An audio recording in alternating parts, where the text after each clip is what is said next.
Hi అండి. ఈరోజు బొంబాయి రవ్వతో సింపుల్‌గా హల్వా అయితే తయారు చేసుకుందాము.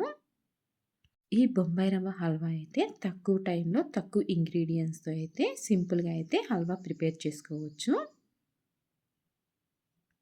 నేనిక్కడ ముప్పావు గ్లాస్ బొంబాయి రవ్వనైతే తీసుకున్నాను. రవ్వనైతే నేను ఆల్రెడీ అయితే జల్లించేసి పెట్టేసేసాను. ఇప్పుడు స్టవ్ వెలిగించుకొని ఒక పాన్ పెట్టుకొని ఒక టేబుల్ స్పూన్ అయితే ఘీ అయితే యాడ్ చేసుకోవాలి.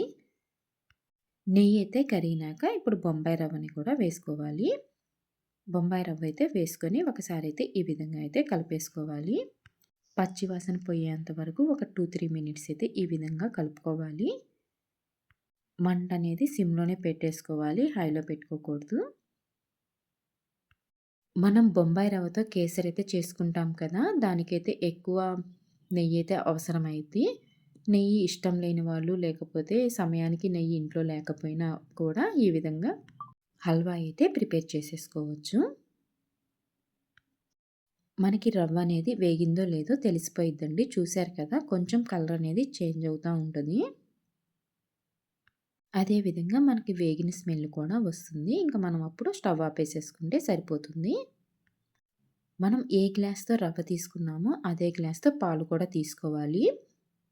నేనిక్కడ ముప్పావు గ్లాసు రవ్వ తీసుకున్నాను కదా! అదే గ్లాస్‌తో 2 గ్లాసుల పాలైతే తీసుకుంటున్నాను. మనం రవ్వలో పాలు పోసేటప్పుడు కలుపుతా పోసుకోవాలి. లేకపోతే ఉండలు కట్టిద్ది. నేను ఇక్కడ వెంటనే పాలు పోసేసేటప్పటికే కొంచెం ఉండలుగా కట్టింది. ఇంక అందుకని చెప్పేసేసి ఈ విధంగా కలుపుకుంటా ఉన్నాను.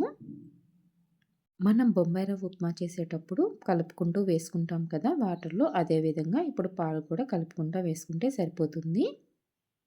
నేనైతే ఇక్కడ ఉండలు కట్టినయి అని చెప్పేసి ఈ విధంగా అయితే కలుపుకుంటున్నాను. ఈ విధంగా మధ్య మధ్యలో కలుపుకుంటూ ఉండాలండి. రవ్వ అనేది దగ్గర పడేంత వరకు. చూసారు కదండీ! ఈ విధంగా థిక్ కన్సిస్టెన్సీ అనేది వచ్చేంత వరకు కలుపుతూ ఉండాలి.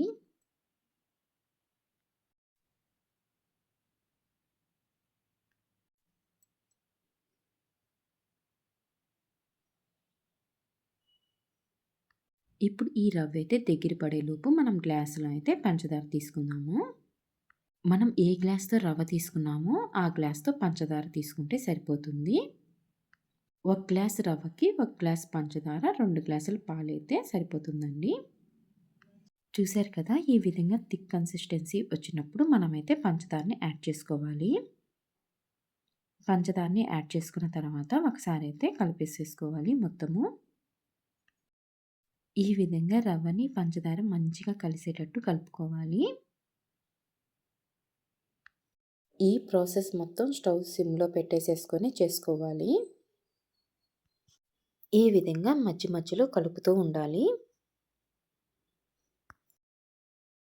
మనం కలపకుండా ఉంటే అడుగంటే ఛాన్స్ ఉంటదండి. అందుకని చెప్పేసి ఈ విధంగా కలుపుతూ ఉండాలి. చూసారు కదా! పంచదార మొత్తం కరిగేటప్పటికే ఈ విధంగా ఉంటుంది. ఏవన్నా ఉండలున్నా ఈ విధంగా కలుపుకుంటే సరిపోయిద్దండి.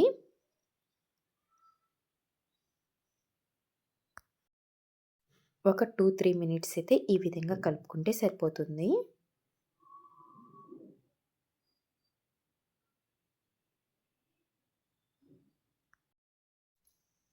మనకు కావాలంటే ఈ టైంలో ఒక టేబుల్ స్పూన్ అయితే నెయ్యినైతే యాడ్ చేసుకోవచ్చు. చూసారు కదా!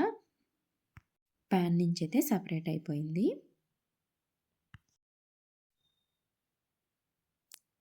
ఇంక ఈ విధంగా ఒకసారి అయితే కలిపేసేసుకొని మనం స్టవ్ ఆపేసేసుకుంటే సరిపోతుంది.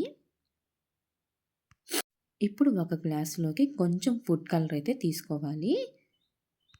ఆ ఫుడ్ కలర్‌లోకి కొంచెం పాలనైతే వేసుకొని ఈ విధంగా అయితే కలిపేసేసుకోవాలి.